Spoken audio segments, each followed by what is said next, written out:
Good evening, all. Switch on your camera because today we are very few. And see, when you are attending online sessions and you are not switching on your cameras, you are losing the opportunity to have the to make the networking. So I always say that whenever you attend online session, just always switch on your camera because how do you know that when I yesterday I spoken to Someli, but if I haven't seen her, I never recall her in my mind. Whenever this industry is very little, we this world is very little, we can met anywhere, anytime, in any city. So it's a good opportunity if you are meeting someone online. You never know who can help you in your career journey, so you should always try to on your cameras. Today only I have met one online. I have met one entrepreneur. So he's I think more than 70-80 years old. He's in has his own manufacturing company and school at Ahmedabad. So he just we around more than 150 people who has attended that session. So that person told very beautifully, if you are attending online session and you are not able to on your camera, there is no meaning to attend this session because you are not you are not at giving your 100% and you don't have any use because you cannot connect with that person. You cannot take help that from that particular person. And so what is the mean of to just see, you are not here to just know how to make the CV. You want to make a CV which is really useful to grow in your career. आप चाहते हो कि ऐसा कुछ हो, इसीलिए आप अपना 1 hour डेली स्पेंड कर रहे हो. So after spending 7 hours with one unknown person and then you cannot make that CV, is it, do you think that this is your purpose? So I don't think so. No. So Harsha, Vaishnavi, Nupur, on करो camera. Can you hear me? So कल हमने ये देखा कि अगर हमारे जो job profile के लिए whatever I have seen, I have I have divided students in 2 parts. One is that who knows everything, the person has a goal, focus, aware about the industry, aware about the company, so that person grow whatever the aim or focus he has. And the another one is they don't know anything about the industry. They have just dream that my friend is doing this thing, so I also have to do that. So if these are your nature, so you will stuck in your career. I have seen 99% people stuck their career. वो join करते हैं, थोड़ा सा growth उनको दिखता है. थोड़ा सा ग्रोथ मीन्स क्या, अगर आपने इंडस्ट्री ज्वाइन किया है और आपको जैसे पहले आपका 15-20 हजार सैलरी था, दूसरे साल आपका 23-24-25 हजार था एंड ग्रेजुअली 3-4 साल के बाद आपका सैलरी 50 हजार है और उसके बाद आपको अब समझ में नहीं आ रहा है now what to do next. So this is this situation is very dangerous that you can't imagine yourself ahead. So if you are now I have seen you that you are almost here to start your journey. अभी तक आपने कुछ ऐसा बहुत कुछ नहीं किया. You just have 1 year of experience और आप just अभी start करने वाले हो. So make a road map first. इसमें आपका जितना टाइम जाएगा वो अच्छा है. अब आप मुझे बताओ, मैंने ऐसे लोग देखे जिनका अभी वो 35 years old है और उनको नहीं समझ में आ रहा अब क्या करना है. Now they have the responsibilities. They want to grow but they don't know how to do the things. What is right way to ये करेंगे तो ही अच्छा होगा, ये भी नहीं पता. So this is very dangerous situation and इसी के कारण हमें डिप्रेशन आता है, हम इरिटेट होते हैं, देन हम काउंसलर के पास जाते हैं. बट काउंसलर क्या करेगा, या बिकॉज दे डोंट नो. आपको वो ये बता सकते कि हाँ ये सबके साथ होता है, ऐसा है वैसा है, बट ये होने के रीजंस आप अगर आज अपना प्रिपरेशन शुरू नहीं करते हो. सो प्रिपरेशन शुरू करना बहुत बहुत इंपॉर्टेंट है.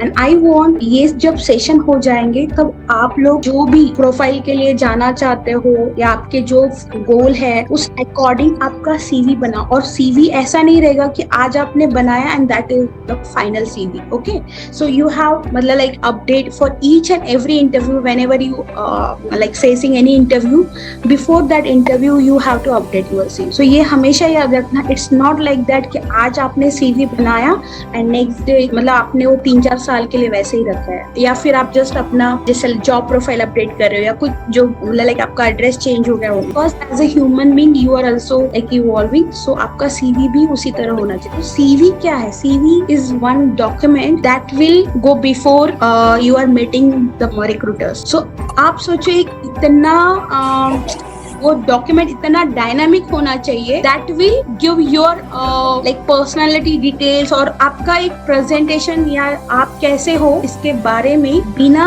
बोले, मतलब आपके वो डॉक्यूमेंट तो बोल नहीं सकता, तो बिना बोले आपके बारे में बताने वाला जो डॉक्यूमेंट रहेगा वो किस तरह से होना चाहिए। तो actually I try to find out many CVs कि मैं आपको एक एग्जांपल दे पाऊँ, बट मुझे ऐसा किसी का सीवी मिला नहीं किसी स्टूडेंट का, तो मैं मेरा ही सीवी आपको दिखा रही हूँ। मेरा सीवी देखने से मेरे बारे में आप जानते हो, बट मेरा सीवी देखने के बाद आपको ये समझ में आएगा मुझे कितना एक्सपीरियंस है, मैंने क्या क्या किया है, मेरे प्रोफेशनल स्किल्स क्या है। तो मैं मेरा सीवी आपको अभी दिखाने जा रही हूँ, मैं मेरा सीवी शेयर कर रही हूँ। यस्टरडे मैंने आपको कुछ हर्षा और नुपुर ऋतुजा अपने कैमराज ऑन रखो। कल मैंने जो आपको सीवीज दिखाए थे जिसमें कुछ लोगों के प्रोफेशनल स्किल्स मैंने रीड किए थे। सो इन दैट सीवी मैंने आपको जैसे बताया था कि किसी ने स्टैटिस्टिकल एनालिसिस ये प्रोफेशनल स्किल डाला है। Now I have almost 18 years of experience, but मैं ये चीज कभी नहीं डालूंगी because I don't have that professional skills. So ये चीज आपको कब समझेगी?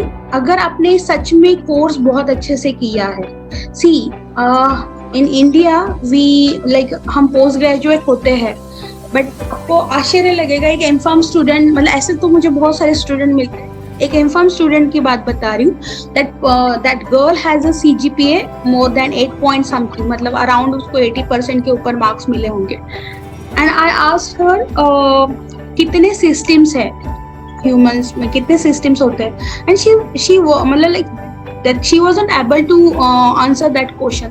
तो अगर हम इस तरह से एजुकेशन कर रहे हैं, क्योंकि अभी ऐसा है 10th तक आपको कोई फेल नहीं करेगा, 12th में भी आपको 35-45 मार्क्स मिलेंगे, even graduation and post graduation में भी आपको कॉलेजेस मतलब प्रैक्टिकल होता है, पेपर्स मतलब आपका इंटरनल मार्क्स होते हैं। So if you are thinking about passing marks और लाइक हाँ आई एम अ ग्रेजुएट और post graduate, but you can not relate that topic और you can not answer the questions, आपकी इस एजुकेशन का कोई मतलब नहीं है। और ये चीज क्लिनिकल रिसर्च के लिए तो बहुत बहुत ज्यादा लागू होती है। If you learn the course of if you like have the certificate और आपको वो चीज नहीं समझती है, लाइक पवन मैं स्पेसिफिकली आपके लिए बताना चाहूंगी, आपका सीवी देख के आगे वाले को बिल्कुल नहीं लगेगा कि, और डोंट गेट ऑफेंडेड कि मैंने यहाँ सबके सामने आपका, मैं चाहती हूँ कि आप अपने सीवी में उस तरह से इम्प्रूवमेंट करो जो कि आपको जॉब लग सकता है, बट आपको ये नहीं समझ में आ रहा है कि मैं क्या लिखूं, इसलिए आपने ऐसी भी चीजें लिखी। आप जो लिख रहे हो ना, आपको वो बोलना आना चाहिए। अगर सच में आपने हो सकता है कि आपके रेगुलेटरी अफेयर में स्टैटिस्टिकल एनालिसिस कुछ अलग पार्ट होगा, वो आपने किया है, बट क्लिनिकल रिसर्च इंडस्ट्री से वो बिल्कुल भी रिलेवेंट नहीं है। तो सबसे पहले आपको ये समझना होगा कि आपने आपके कोर्स में क्या पढ़ा है। आपके कोर्स में तो वो बिल्कुल भी नहीं था, तो आपने वो जब चीज लिखी है, आपका सीवी देख के कोई भी क्लिनिकल रिसर्च प्रोफेशनल को ये लगेगा this guy is not worth to pay 30,000। तो अगर आपका वर्थ आपको बढ़ाना है, if you want you get hired और आपका सीवी लोगों को क्लिक होना चाहिए, तो आपको जॉब प्रोफाइल समझने चाहिए, आपको प्रोफेशनल स्किल सच में समझने चाहिए। It's not like that fresher does not have any professional skills.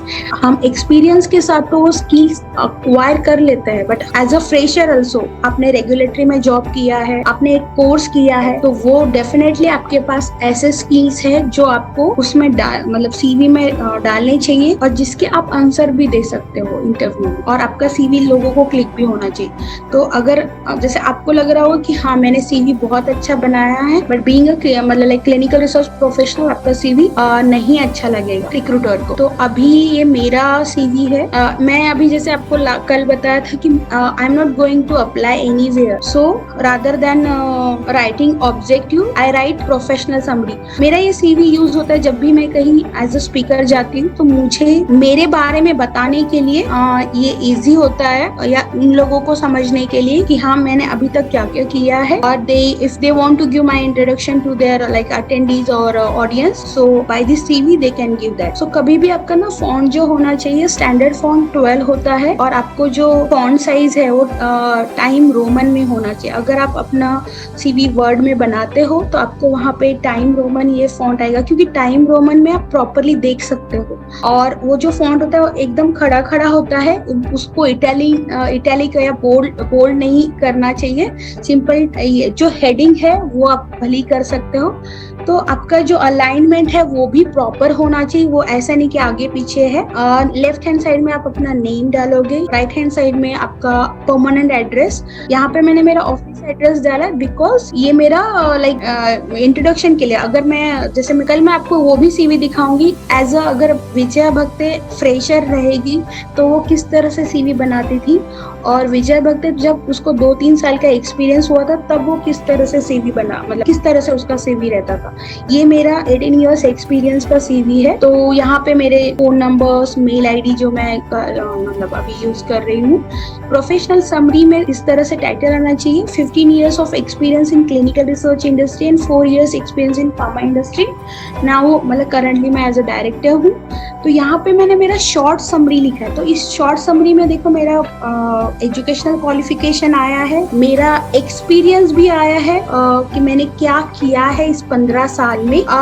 उसके बाद मुझे आगे क्या करना है, मेरे स्ट्रेंथ क्या है, और उस स्ट्रेंथ के बदौलत मैं आगे क्या करना चाहती हूँ. मतलब मेरा एजुकेशन, मेरा पास्ट एक्सपीरियंस, मेरी करंट स्ट्रेंथ क्या है, और उस स्ट्रेंथ के बदौलत मैं आगे क्या करना चाहती हूँ. तो सिमिलरली आपका ऑब्जेक्टिव भी ऐसा ही होना चाहिए, बट डिफरेंस है कि वो 2 या 3 लाइन का ही होना चाहिए.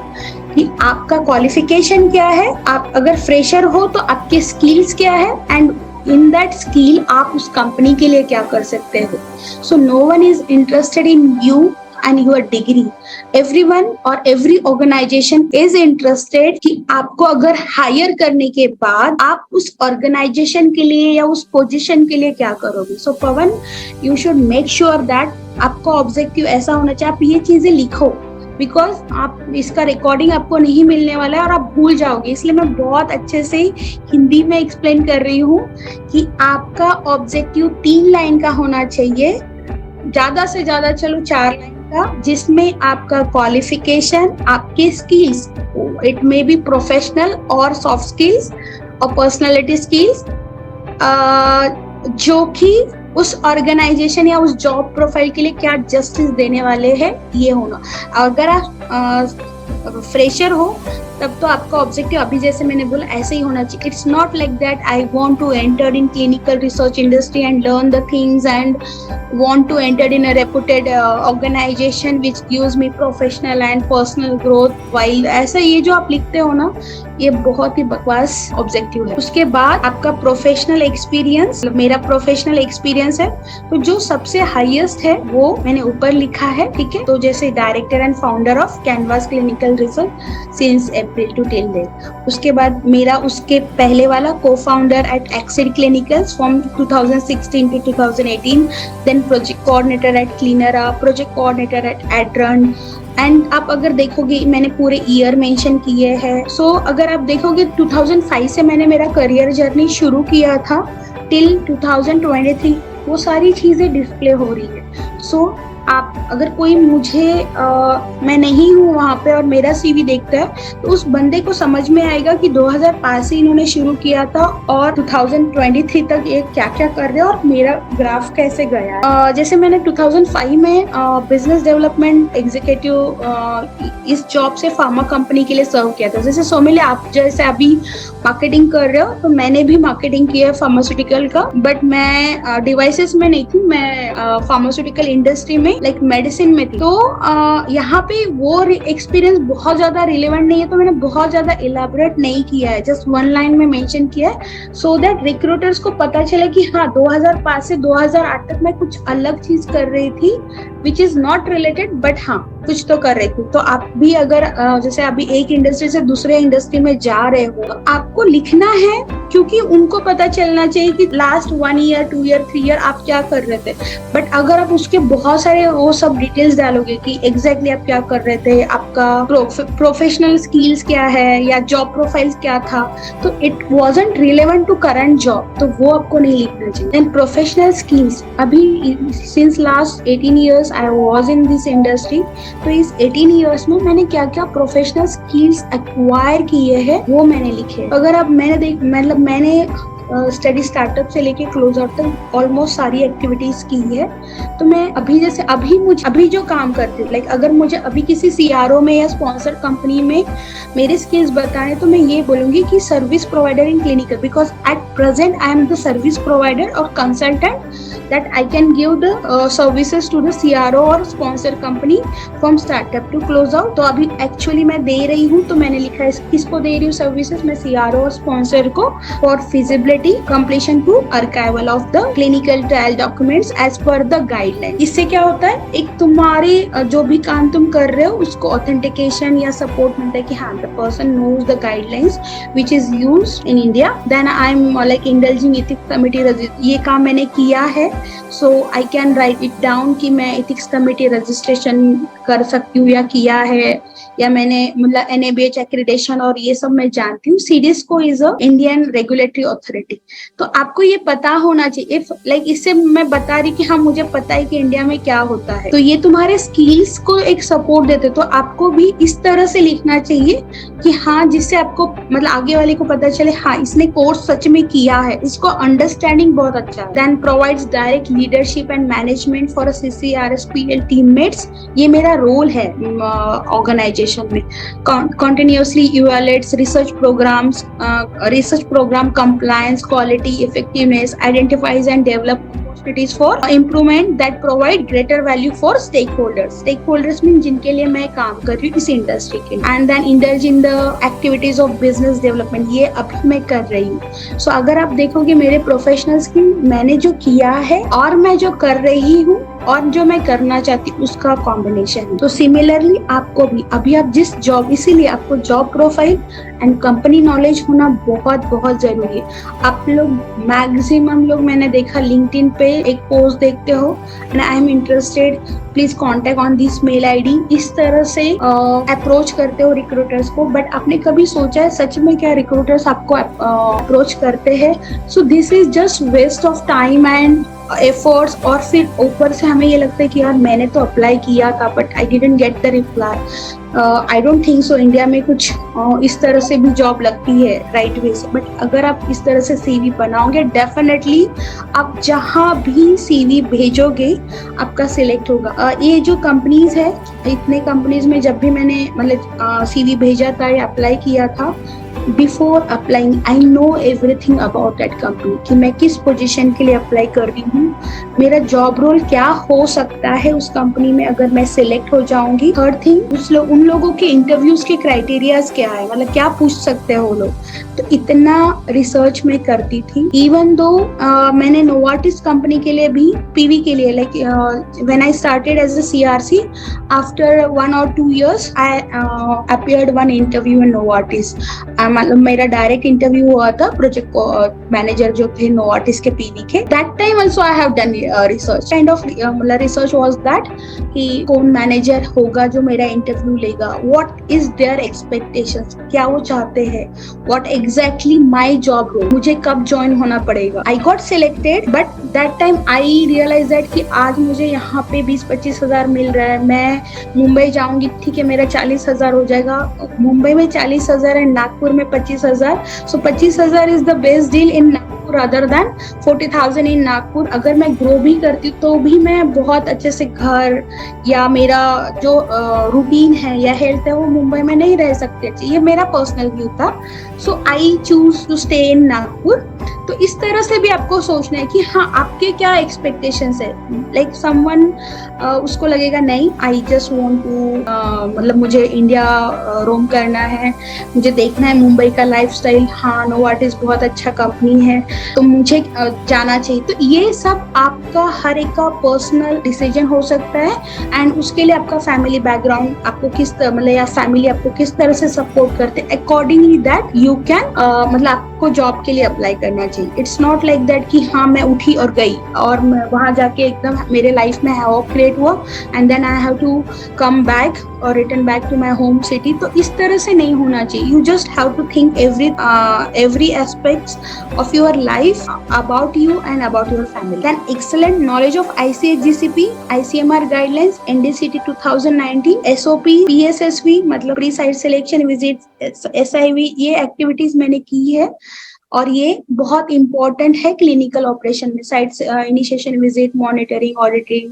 Site close out. तो ये इस तरह से इसलिए मैंने लिखा maintain an awareness of global regulatory reporting obligations, मतलब क्या ऑब्लिगेशंस होते हैं सबमिशंस के लिए या फिर अगर समझो हम कोई फिजिबिलिटी करते हैं, and organize workload to ensure compliance with internal and regulatory timelines for report submission.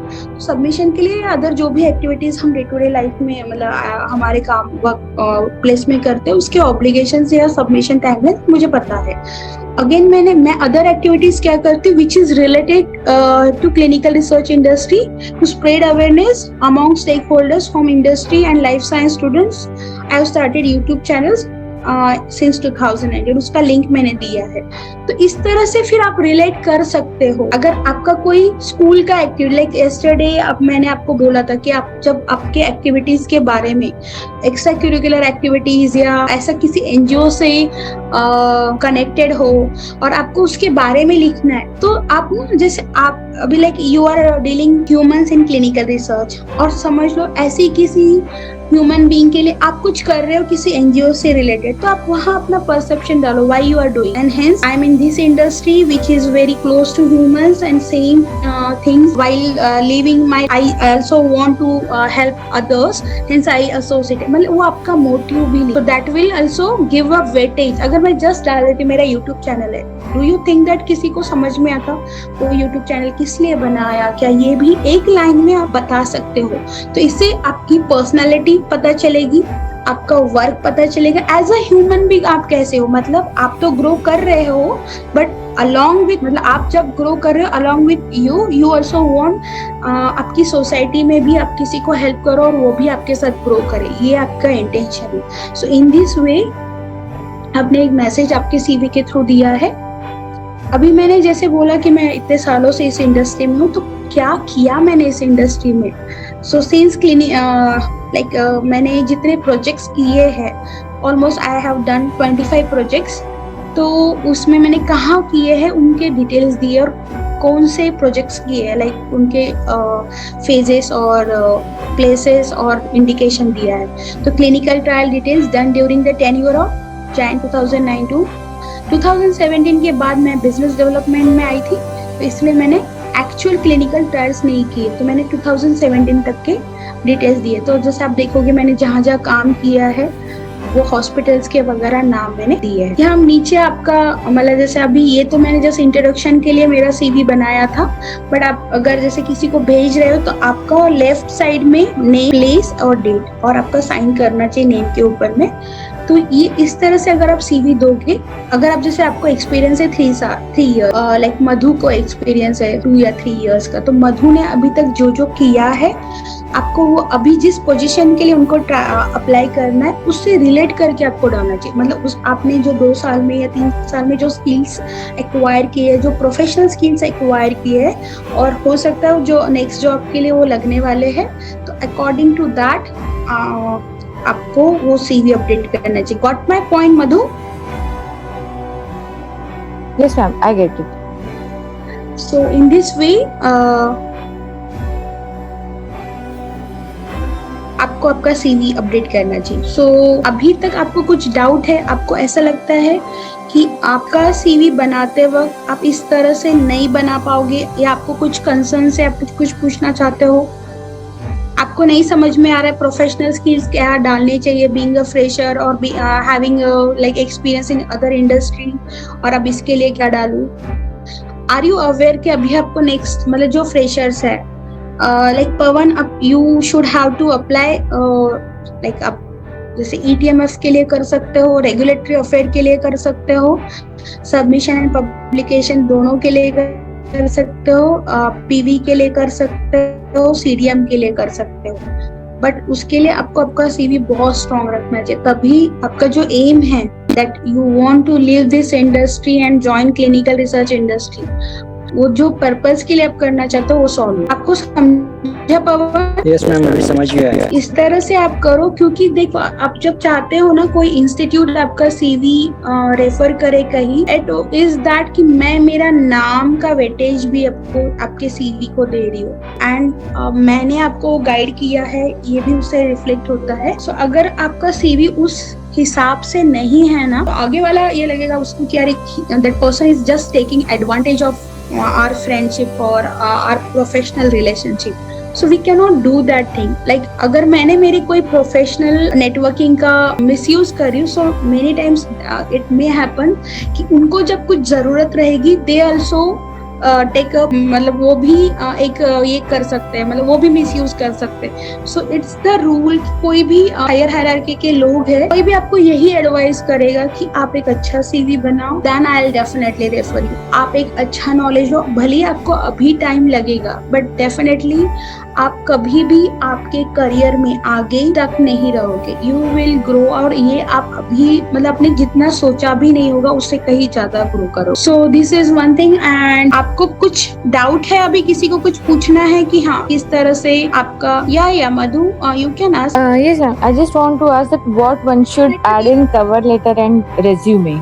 We are going to ये करने, हम एक्सप्लोर करने वाले वो पॉइंट टुमारो और day after tomorrow. Madhu, resume अभी जो मैंने बताया ना, लाइक ऐसा ही होना चाहिए फॉर्मेट जो अभी मैंने दिया है आपको, बस उसमें ऑब्जेक्टिव होना चाहिए rather than if you have seen my CV, like आप थे अभी। Yes, ma'am. एग्जैक्टली क्या पूछना था रेज्यूमे में, क्या होना चाहिए? I didn't get you. Ma'am, I just wanted to ask you that what should be the difference between cover letter and resume, because both of the things consist of similar points. No, cover letter is a different thing. अगर आप mail कर रहे हो किसी को या आप offline किसी को आपका सीवी भेज रहे हो, आप सीवी के 2 पेजेस है और उसके ऊपर आपका कवर ये है। सीवी में क्या होता है, मुझे उतना सारा देखने के लिए 5 मिनट तो लगेगा, बट कवर लेटर में एक जस्ट मुझे एक ये मिलेगा कि सो एंड सो आप किस पोजीशन के लिए अप्लाई कर रहे हो, ठीक है? Because it's not like that कि ऑर्गेनाइजेशन में एक ही वैकेंसी रहेगी, या जिसके पास भी आपका सीवी जाने वाला है उसको पता है कि आपने किस पोजीशन के लिए अप्लाई किया। So you are writing over there. हम कवर लेटर में अभी जब जाएंगे तब हम वो पॉइंट देखेंगे। आज का मेरा ये था कि आपको ये चीज समझी, आपके प्रोफेशनल स्किल्स आप कैसे लिखोगे। अच्छा, मुझे कोई ये बताए professional skill, personal skills and soft skills में क्या डिफरेंस होता है? एनीबॉडी? ओके मधु, आप क्या कर रहे हो अभी? मतलब क्लिनिकल रिसर्च इंडस्ट्री में जॉब कर रहे हो? Yes, ma'am. किस में काम कर रहे हो? Clinical data management. ओके, सो जो क्लिनिकल डेटा मैनेजमेंट में आप काम कर रहे हो वो आपके क्या रहेंगे, कौन से स्किल रहेंगे? Ma'am, they will be my professional skills. Okay, और उसके साथ उस स्किल्स को अपलिफ्ट करने के लिए आपने कुछ लाइक कंप्यूटर कोर्सेज किए होंगे, कुछ सॉफ्टवेयर आपने लर्न किए होंगे, या कुछ लैंग्वेजेस आपने सीखी होंगी। जैसे समझ लो C+ सीखा है, या फिर आपने कोई और लैंग्वेज सीखी, या आपने टैब सीखा है। मैं मतलब आपने नहीं सीखा है, बट मैं जस्ट बता रही हूँ। या आप बहुत वेल वर्स हो कंप्यूटर में और इंटरनेट हैंडलिंग में, डेटा सर्चिंग में। हम ऐसा बोलते हैं कि मुझे गूगल सर्च करना आता है, बट नहीं, हमें नहीं आता है। तो आप उसमें बहुत अहेड हो, तो उसके वो स्किल्स किस में आएंगे? I think that will be part of soft skills. Okay, and personality skills क्या होते हैं? Personality skills, I think they will include that किस तरीके के काम कर सकते हो। नहीं, personality skills means as a human आप एक दूसरे ह्यूमन के साथ कैसे हो, आपका काम निकालने के लिए। लाइक आपके interpersonal skills means how I can develop my relationship to Madhu to bring out a better work. At my work place, और अगर मैं किसी ऑर्गेनाइजेशन की CEO या डायरेक्टर हूँ तो मैं बिजनेस जनरेट करने के लिए, तो दैट इज इंटरपर्सनल स्किल्स।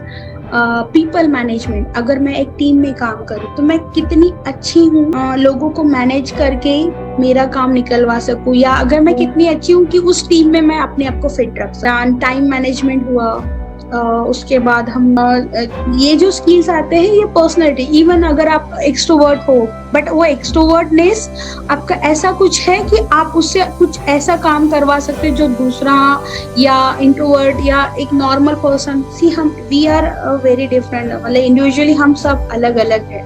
सो जो पवन कर सकता है it's not necessary I can do, I what ever I can do. तो आपको वो चीज बहुत है, इसीलिए हम SWOT एनालिसिस करते हैं। What it you may have some strengths which can give you वो आपके एसेट हो सकते हैं to bring out some good work at your place. तो जैसे अगर आपको पता है क्लिनिकल रिसर्च इंडस्ट्री में CRC का जॉब है, the CRC is the connector between pharmaceutical industry and doctors और इन्वेस्टिगेटर। आप ये बता सकते हो कि मैं इतना अच्छा हूँ कोऑर्डिनेशन में, मैं coordination is my one of the biggest asset, so that I can be the better fit for this job. I can मतलब अभी सोचो हॉस्पिटल में आप काम करोगे तो आप एक unknown person हो हॉस्पिटल के, and you are not delegated or staff of that hospital, so you are outsiders who can perform project for 2 or 3 years या 1 year जो भी है। तो आप ये बोल सकते हो with my like interpersonal skills and coordination quality I can, जो काम आप कर सकते हो वो आप डाल सकते हो। तो ये आपका पर्सनालिटी स्किल्स रहेगा। या फिर जैसे आप ये भी डाल सकते हो, अगर आपका बहुत अच्छा आप कम्युनिकेटर हो या बहुत अच्छे लिसनर हो, these are the personal skills. ये आप वर्क के साथ रिलेट कैसे करोगे। जैसे बहुत कोई लोग ना इतने ये रहते हैं लाइक लीडरशिप स्किल्स है, या कोई लोग ऐसे होते हैं, जैसे मैं ये बता सकती हूँ कि हाँ वंस आई गेट मतलब like once I communicate anybody face to face, या अगर मेरा कुछ काम भी है, मेरा कोई क्लाइंट भी है, सो बहुत बार इन्वेस्टर्स मुझे पूछते हैं कि what is your biggest asset, तो मैं बोलूंगी एक बार अगर मैं किसी से मिली हूँ फॉर एनी बिजनेस ऑर्गेनाइजेशन के साथ या उस पर्सन के साथ, हम लोग हमेशा ही वो मतलब जो भी पर्सन है वो मेरे साथ हमेशा कनेक्टेड रहेगा, और एक नहीं हम ऐसे उनके साथ बहुत सारे प्रोजेक्ट करेंगे। So I have the quality to make a good connections for longer duration. तो you can write it down these things about yourself. इसलिए आपका SWOT एनालिसिस प्लस, अभी ये मैं क्यों बता पा रही हूँ, क्योंकि मुझे मेरे वर्क का बहुत अच्छे से नॉलेज है, मुझे पता है कि मुझे क्या करना है, मुझे किस तरह से वो काम करना है, और मेरे पर्सनल ट्रेट्स में कैसे उसके साथ कोऑर्डिनेट कर सकती हूँ, एंड वो वर्क और अच्छा कैसे हो सकता है दे सकती हूँ। तो वैसे ही अगर आपको ये, जैसे आपको आप पता हो बट आपको वर्क नहीं पता है, लाइक जैसे समझ लो पवन को नहीं पता है उसके जैसे PV में क्या काम होता है, तो उसको नहीं समझ में आएगा कि वो कैसे अपने पर्सनालिटी को वो काम के साथ कनेक्ट करे या कैसे लिखे उसके बारे में। तो इसलिए CV लिखना बहुत बहुत मुश्किल है। आप ऐसे n नंबर ऑफ क्लासेस करोगे बट वो लाइक ये जो है एक्टिविटी नहीं करोगे। आपको बैठना है, आपको अपना SWOT एनालिसिस करना ही करना है। आपको आपका जॉब प्रोफाइल का हम आने वाले सेशंस में देखेंगे कि आप कंपनी के लिए किस तरह से ये करोगे, कंपनी का असेसमेंट कैसे करोगे कि भाई हाँ अभी जैसे समझ लो आपको XYZ कंपनी में अप्लाई करना है या वहां से आपको वैकेंसी पता चली, आपको कैसे पता चलेगा कि you have the 100% chance to get selected over there। तो उसके लिए आपको क्या प्रिपरेशन करना पड़ेगा, तो ये हम अभी आने वाले सेशन में देखेंगे। अभी आपको समझा प्रोफेशनल स्किल्स, पर्सनल स्किल्स और सॉफ्ट स्किल्स में क्या डिफरेंस है। इंग्लिश कम्युनिकेशन किस में आएगा फिर, मतलब हैविंग गुड वर्बल और रिटन। सी बहुत बार ना हम बोल रहे हैं, दैट डजंट मीन कि हमारा बहुत अच्छा, वी कैन स्पीक, हाँ जो डे टू डे एक्टिविटीज के लिए हमें बोलना है वो हमें बहुत अच्छे से आता है। बट एक होता है ना कम्युनिकेटर या जिनका बहुत अच्छा इंग्लिश है, जिनका वोकैबुलरी बहुत अच्छा है, जिनका रिटन बहुत अच्छा है, जो अलग अलग तरीके से लिख सकते हैं, वो लोगों ने मेडिकल राइटिंग में जाना चाहिए। तो ये चीजें अगर आप मेडिकल राइटिंग के लिए अप्लाई करें तो उसके लिए आप अभी समझो आप साइंटिफिक राइटिंग मार्केटिंग के लिए ट्राई कर रहे हो, आपका बी फार्म एम फार्म है तो आपको ऑब्वियस फार्माकोलॉजी का नॉलेज है, तो वो भी आप डाल सकते हो कि I am the best in pharmacology subject during my curriculum and I am good in like जैसे सोमेली मार्केटिंग में है तो मतलब उसने बहुत सारा ट्रैवल कर चुकी है एंड ट्रैवल करने के लिए बहुत ज्यादा स्ट्रेंथ चाहिए, तो आप ये डाल सकते हो कि आई हैव वो मतलब मैं विदाउट थके इतने देर तक काम कर सकती हूँ। I use to travel so much in last my organisation और मैंने इतना बिजनेस दिया है और इतने एरिया में मैंने काम किया है और मेरा ये टारगेट था वो टारगेट मैंने, तो ये आप मतलब एक शॉर्ट आपका 1-2 लाइन में लिख सकते हो और वही चीज मैं आपके ऑर्गेनाइजेशन में करना चाहती हूँ। I am the person who chase always chase my target and never ever to let down my project manager. So this is also one big personality skill कि आज तक जो भी टारगेट मुझे दिया मैंने कभी वो डाउन नहीं किया है आपको। So in this way आपको रिलेट करना और ये सब कोई नहीं डालता बता। अगर आप सोचो आपके 100 CV आए हैं और आपने अगर आपका वो चीज मतलब डाला है तो यू आर द ओनली 1% और hardly 1% people use to put all these things, obvious आपका सीवी क्लिक होगा ही होगा। अभी बहुत ज्यादा टाइम तो नहीं बचा है। एनीबडी हैज एनी डाउट कि आपको ऐसा मतलब अभी जो पॉइंट्स मैंने बताए उसको फ्रेम करने के लिए कुछ प्रॉब्लम आ रही है तो I can give the example. तो अभी हमने देखा प्रोफेशनल स्किल्स को आप कैसे रिलेट कर रहे हो, मतलब आपका पास्ट, आपका प्रेजेंट और आपका फ्यूचर, ये आप कनेक्ट करके आपके प्रोफेशनल स्किल्स या पर्सनल स्किल्स या सॉफ्ट स्किल्स आप डालोगे सो दैट आप आगे मतलब ये बता सकते हो कि हाउ यू मतलब आप कितने गुड हो in your work, so what you can do for that. Anybody wants to ask anything? Yes ma'am, जैसे मैंने इंटर्नशिप की है तो ये इंटर्नशिप का स्किल्स में सीडीएम और पीवी में कैसे डाल सकते? हाँ, तो आप अभी जैसे देखो सीडीएम और पीवी में क्या होता है, आपको अभी यही सारा जो चीज आपने डेटा जनरेट करना सीखा है, आपने एडीसी भी भरा है, so you can say that कि मैंने एज अ इंटर्नशिप में मेडिडेटा रेव ये सॉफ्टवेयर देखा है या कौन कौन से सॉफ्टवेयर आपने देखे हैं अभी इंटर्नशिप में, वो आप डाल सकते हो। वही सॉफ्टवेयर तो सीडीएम में यूज होते हैं। अगर आपने ऐसे ही हैंडल किया है इनकेस इंटर्नशिप में, हैंडल भी नहीं किया बट आपका एसआईवी में ट्रेनिंग हुआ है, you can say that I have been trained by so and so CRA या company for SAE handling or reporting. I know the reporting timelines or criticalness of handling SAE. तो ये चीज डाल सकते हो। I have a good knowledge of site management as I have done 3 months 6 months internship और so and सो। और उस internship में आपने एग्जैक्टली क्या अचीव किया है, आपके क्या पर्सनल स्किल्स डेवलप हुए हैं, आपके क्या सॉफ्ट स्किल्स डेवलप हुए। जैसे आपने प्री स्क्रीनिंग बहुत अच्छे से किया है, so I am good in understanding protocol and I have like in my internship I have done like I have followed strategic pre-screening activities which has been taught my institute, and through that I have pre-screened this much patient in 1 month. This is also good quality. तो इतनी सारी अभी तो मैंने आपकी 4-5 point बनाए। And whenever you try to say ना कि मुझे पीवी में जाना है सीडी में, उसका क्यों का जवाब आपके पास होना चाहिए। या आप कहीं भी जैसे मेरे पास मुझे डायरेक्टर क्यों बनना है, मुझे इसके बाद क्या करना, उस सबके क्यों के आंसर है। If you don't know like see what happens, everyone wants to be like stay in herd, मतलब ग्रुप में रहने का बहुत लोगों को ये रहता है क्योंकि वो सिक्योर फील करते हैं। Just because of that you want to enter कि हाँ मुझे पीवी में जाना है या CDM, this is the wrong choice of career always. अगर और उसमें आपको कितना कंपटीशन फेस करना पड़ेगा। सी ऐसे बहुत सारे ऑर्गेनाइजेशन है जहां बस आप सीवी भेजो आपका सिलेक्शन हो जाएगा, और जो लाइक नंबर 1 कंपनी सैलरी देते हैं उससे ज्यादा वो सैलरी देते हैं, उससे ज्यादा आपको प्रमोशन का चांसेस रहेगा, उससे ज्यादा आपको कंपटीशन को कम बीट करना पड़ेगा, बट स्टिल आपको पता नहीं है उनके बारे में because you always have to like you chase always कि अदर जो चेज कर रहे हैं वो आप चेज कर। So don't chase whatever other are chasing, तो उसके और वो क्यों नहीं करना चाहिए, देन यू शुड बी उतने ही कॉम्पिटिटिव होने चाहिए। अगर और अननेसेसरी आप कम्पीट कर रहे हो लोगों को जिसकी बिल्कुल जरूरत नहीं है, कभी भी मतलब मेरा ये हमेशा का स्ट्रेटेजी रहा है, इसलिए मैंने कभी भी कंपटीशन फेस नहीं किया है। मैं कभी ऐसे जगह नहीं जाऊंगी जहाँ ऑलरेडी 4 लोग काम कर रहे हैं और मैं और जाके 5वीं करूँ। मैं हमेशा ऐसे, क्योंकि इतना बड़ा स्पेस है, इतनी जगह है हम लोगों को हर एक को ऑक्युपाई करने के लिए, वाई टू गो, मतलब जैसे समझ लो XYZ कंपनी जहाँ पे मुझे पता 10,000 लोग आने वाले 50 वैकेंसी के लिए, मैं अप्लाई ही नहीं करूँ। और अगर मेरा होता भी है तो भी मैं नहीं,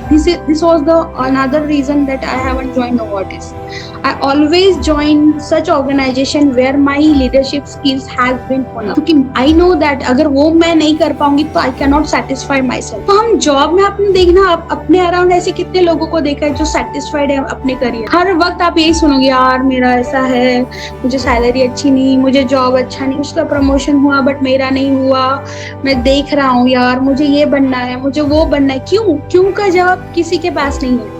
इवन दो अगर मैं पूछूं आपने B.Pharm क्यों किया, नहीं जवाब है। आपने BMS क्यों किया, आपने BSc क्यों किया, बिकॉज हाँ वो करना था, घर वालों ने बोला था, तो ठीक है तब तक आपके पास नहीं था option, but now you have a option. So don't do the things that others are doing. उससे क्योंकि उनका जो लाइन है ना, स्टार्टिंग लाइन या उनकी लाइफ, जैसे मेरी जो लाइफ है ये हर्षा की लाइफ नहीं है, या हर्षा की जो लाइफ है वो मधु की नहीं है, मधु का जो बैकग्राउंड है वो वैष्णवी का नहीं है। सो सबने अपना अपना इंडिविजुअल का अच्छा गुड चीज अपने करियर, मतलब करियर कोई ऐसी चीज नहीं कि हाँ अभी तुम 22 साल के हो तो आपका 20,000 सैलरी, 30 साल तक 50,000 एंड रिटायर होने तक 1 लाख, ऐसा होना चाहिए। क्यों नहीं ज्यादा होना चाहिए? आप अपने आप को उतना पुश करना चाहिए, आप अपना टारगेट रखना चाहिए। इट्स नॉट लाइक इतने साल तक इतना मिलता है, इतने साल के बाद इतना ही मिलना चाहिए। पहले CRC का जॉब होता है, फिर CRA का होता है, फिर प्रोजेक्ट कोऑर्डिनेटर का, मतलब फिर लीड का होता है, फिर प्रोजेक्ट मैनेजर, और करियर खत्म। और फिर अटके है CRA के इसमें, यार मेरा प्रोजेक्ट लीड के लिए मैं ना पिछले 2-3 साल से ट्राई कर रहा हूँ, हो ही नहीं रहा यार, क्या करूँ। फिर कंपनियां चाहिए, मतलब people are not stable in one single job।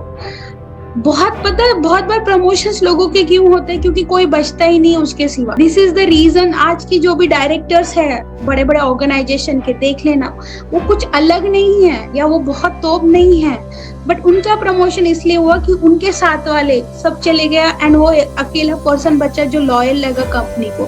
So you are giving opportunities to others and you are not thinking कि मुझे ये जॉब क्यों करना है। आप कोई भी जॉब में, मैं बेस्ट एग्जांपल, मैंने मेरे लाइफ में एक ऐसा पर्सन देखा जिसका जस्ट क्वालिफिकेशन BA था। BA क्वालिफिकेशन में उसको कुछ लगा नहीं जॉब, उसने पहले काफी कॉम्पिटिटिव एग्जाम वगैरह दिए, उसका नहीं हुआ। सो मजबूरी में आके उसको किसी वाले ने बोला ठीक है भाई, तो मतलब उसको अपना रोना गा के गया होगा कि मुझे जॉब नहीं लग रहा, तो उन्होंने बोला ठीक है आप हॉस्पिटल में यहाँ झाड़ू लगाने का काम करो। उस पर्सन ने वो काम किया और उस काम के बदौलत उन्होंने एक अपना खुद का ओन बिजनेस शुरू किया। ये गार्बेज उठाते ना हॉस्पिटल के और सेग्रीगेट करते हैं, और वो उसमें ही बहुत अच्छा काम, मतलब वो एक हॉस्पिटल से उसने पूरे हॉस्पिटल पे ये मतलब टाई अप किया और एक अपना बहुत अच्छा बिजनेस खड़ा किया। सो ऐसा आप बोल नहीं सकते। आपको ऐसे बहुत सारे लोग मिलेंगे कि यार मैंने तो बहुत अच्छी पढ़ाई की, ये किया, वो मेरा नहीं हुआ और मैं झाड़ू मारने लगा। बट उसने जब मेरे को उसकी स्टोरी बताई तो मैं इतनी ये हो गई, और अलॉन्ग विद दैट उसने अपने वाइफ को पढ़ा के उसको एज अ टीचर कोई स्कूल में लगा। सो हम जब बहुत अपना विजन अच्छा रहता है ना, उसने देखो जब झाड़ू मारना उसके लिए वो बहुत ही वो काम था, ऑब्वियस उसको बहुत बुरा लगा होगा, बट उसने बुरा नहीं लगने दिया।